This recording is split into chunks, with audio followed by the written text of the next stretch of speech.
It is with great honor to introduce to you our commencement speaker for today's 66 commencement exercises. He graduated his secondary level at Bawan Colleges Incorporated, Batch 77. He finished Bachelor of Science in Electrical Engineering at Mapua Institute of Technology, a registered electrical engineer who became a plant operations engineer, LIG Ice Plant and Cold Storage, Zamboanga City, Philippines. Quality Control Inspector, AGNP Construction Group, Cocochem Plant Project, Bawan, Batangas. Pipefitter Charge Hand, AGNP KNPC Project, Mina Al Amadi, Kuwait. Quality Control Inspector, AGNP Batangas Heavy Fabrication Yard, San Roque, Bawan, Batangas. Quality Control Inspector, Industrial Inspection International, Batangas City. Structural Supervisor, PNOC Dockyard and Engineering Corporation, Bawan, Batangas. Chief Supervisor, PNOC Petron Energy Supply Base, Mabini, Batangas. Project Engineer, Project Superintendent, Project Manager, Unitime Shipyard and Engineering Limited, Heavy Fabrication Division, Thailand. Project Manager for the Guru Nickel Project, Atlantic Gulf and Pacific Company of Manila Incorporated, San Roque, Bawan, Batangas. Operations Planning and Control and Manager, Senior Project Manager for BP Whiting Cooker Project, Atlantic Gulf and Pacific Company of Manila Incorporated, San Roque, Bawan, Batangas. Assistant Vice President for Project Planning, Control and Management, Atlantic Gulf and Pacific Company of Manila Incorporated, San Roque, Bawan, Batangas. At present, he is the Vice President for Project Management, Project Director for LER and LIR Projects, Atlantic Gulf and Pacific Company of Manila Incorporated. Ladies and gentlemen, our guest speaker for today, our very own Engineer Reginald Ventura Rosales.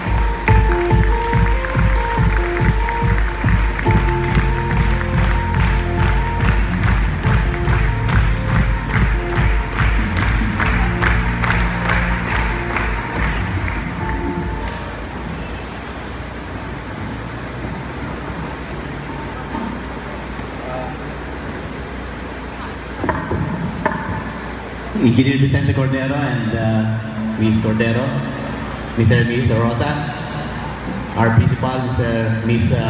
Sarmiento, the faculty, my fellow guests, parents, visitors, and most of all, to the young graduates. Magandang hapon po sa inyo lahat. Good afternoon! Yan, dapat may buhay. Lively dapat yung ano natin, yung araw-araw natin.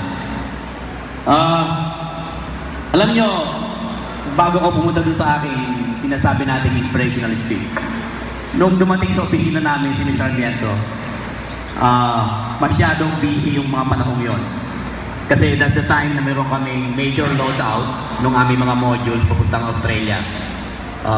That was, I think, first week of March at maglo-load kami ng second week.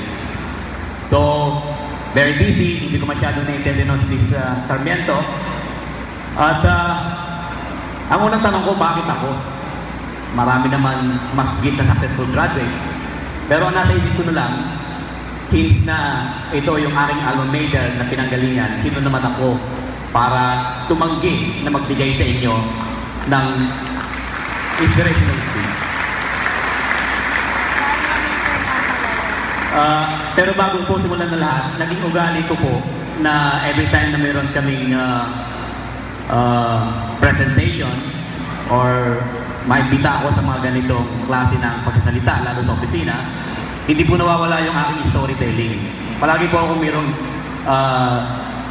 istorya na binibitawan, maging English man o Tagalog. Pag ang kaharap po natin ni foreigner, English po yung aming sinasabing story. Pagka mga Pilipino, pwede rin pong English, pwedeng Tagalog. At ito po ay may kinalaman tungkol dun sa ating magiging buhay kung sakasakali. Ito po ay buhay ng isang HR Director.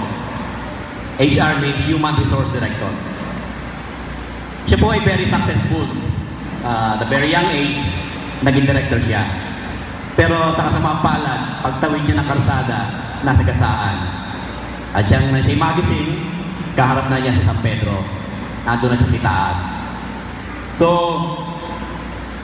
sabi sa kanya ni Saint Peter, "Welcome to heaven, Saint Peter.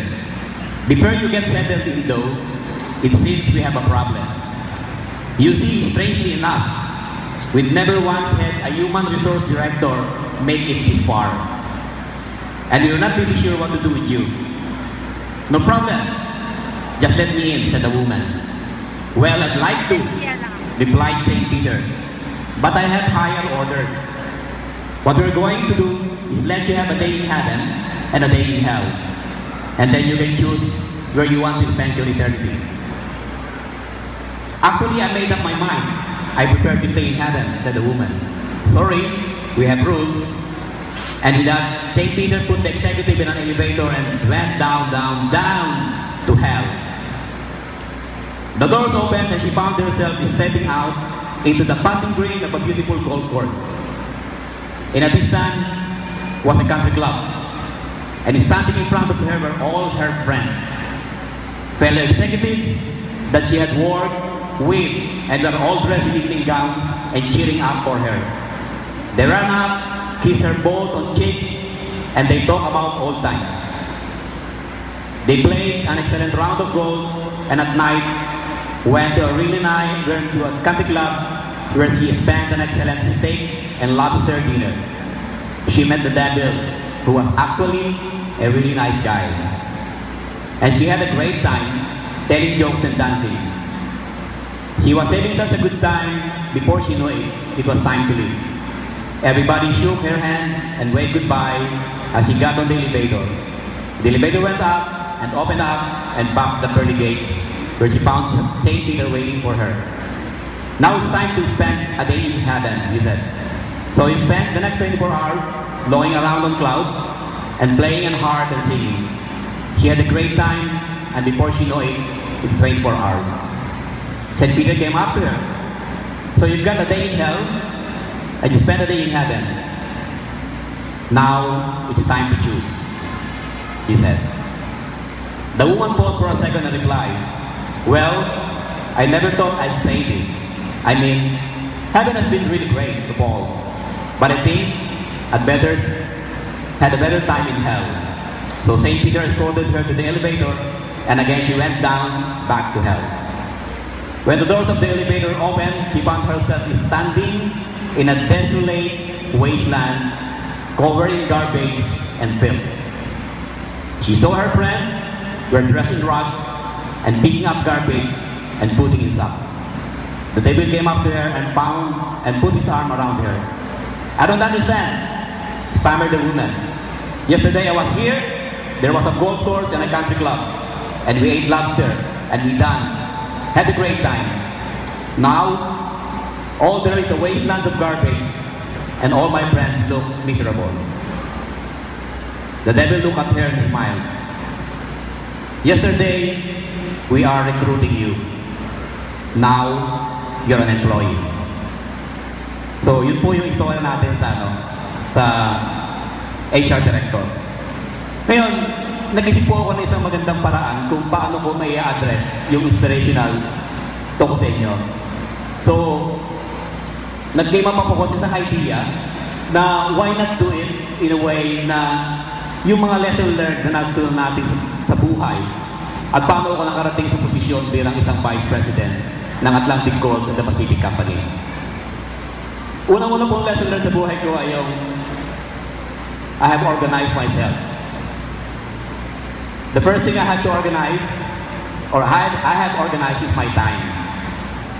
One should learn to manage his time wisely because once time is lost, it is lost forever. Yan po yung natatandaan ko sinabi sa amin ni dating Ginoo noong ako second year high school. Associated with managing your time is keeping yourself punctual. Although others develop a habit of being late, do not imitate them. You should be punctual at all times. Remember, an early bird catches the worm. Tsaka dapat magkaroon po tayo ng respeto doon sa oras ng iba. When you learn to manage your time, you would learn how to manage your daily tasks. When you learn to manage your daily tasks, discipline is developed. With this, you have develop one of the most important values in your life.